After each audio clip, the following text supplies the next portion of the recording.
Alright buddy, arrête de réprimer tes désirs.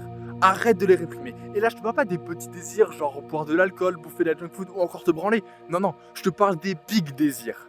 De ces désirs, de ces motivations que tu as au fond de toi et que tu n'oses pas assouvir.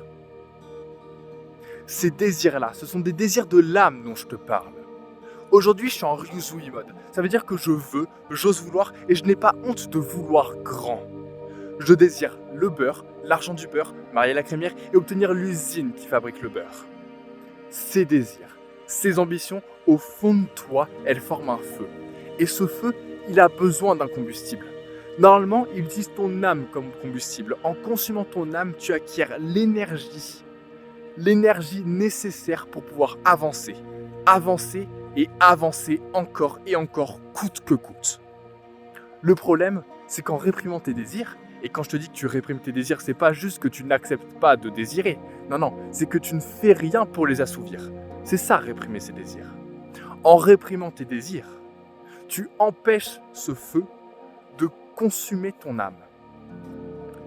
Et ce feu, tu ne peux pas l'éteindre. Donc tu vas trouver un autre combustible.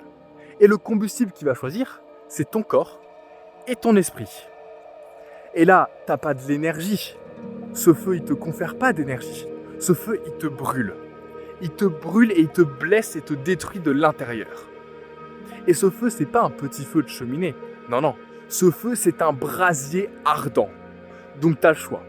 Soit tu consumes ton âme et de ce brasier t'en tires l'énergie, soit c'est ce brasier qui t'utilise et qui va te détruire de l'intérieur. Alors enflamme ton âme. Aujourd'hui, il y a trop de gens qui sont des grands brûlés de l'intérieur parce qu'ils n'osent pas consumer leur âme. Enflamme ton âme. Enflamme ton âme. Bref, si t'es arrivé jusque-là, moi c'est Nate, et ici en plus de te raconter ma vie et te donner des conseils en narration, je te motive. Alors abonne-toi parce que la prochaine fois je te parle de comment différencier les désirs du corps et de l'esprit des désirs de l'âme. Et au cas où personne te l'aurait dit aujourd'hui, je t'aime.